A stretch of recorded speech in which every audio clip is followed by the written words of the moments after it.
Viti, ¿cuánto tiempo lleváis aquí en Muñoz, se llama este pueblo, ¿no? Muñoz, sí, Muñoz.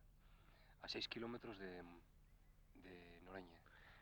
¿Cuánto tiempo lleváis aquí ensayando?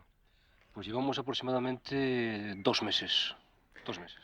A mí lo que me gustaría saber es por qué os habéis encerrado. O sea, ¿vivís aquí, os quedáis alguna noche a dormir o solamente venís a ensayar?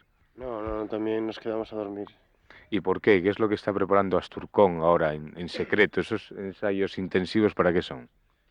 No sé, algo especial, ¿no? Una música con fuerza, fuerza y sobre todo con raíces asturianas. Espera a ver si el hombre de los teclados me explica un poco más qué es lo que estáis haciendo. Tú sabrás que, por ejemplo, los ensayos en Gijón son prácticamente imposibles por los locales, que solamente tienes que a lo mejor recurrir a un ensayo de un día, 2 horas. Entonces aquí disponemos de muchas horas, por eso dormimos aquí y ya te digo que estamos todo el día encerrados y disponemos de mucho tiempo. Lo lógico, digo yo, sería hacer, ya que estáis ensayando así en el campo, hacer música country o algo de música del campo. Por ejemplo, no sé, les pitines que hay por ahí y todos los animales que hay por aquí os inspiran para hacer la música. Sí, por supuesto. Tenemos ahí en la trastienda, tenemos 2 pavos, tenemos la de Dios de cosas.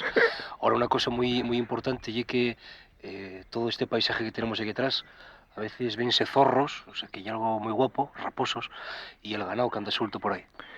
Oye, lo que me pregunto es que, ¿qué dice la gente del pueblo? Que han entrado aquí unos subversivos Uf, con música rara, con rock y que van a romper la tranquilidad de Muñoz. No, no, no, de momento no sé, nos han aceptado bien, ¿no? Vamos, subimos al pueblo a tomar café y la gente se porta muy bien, muy bien.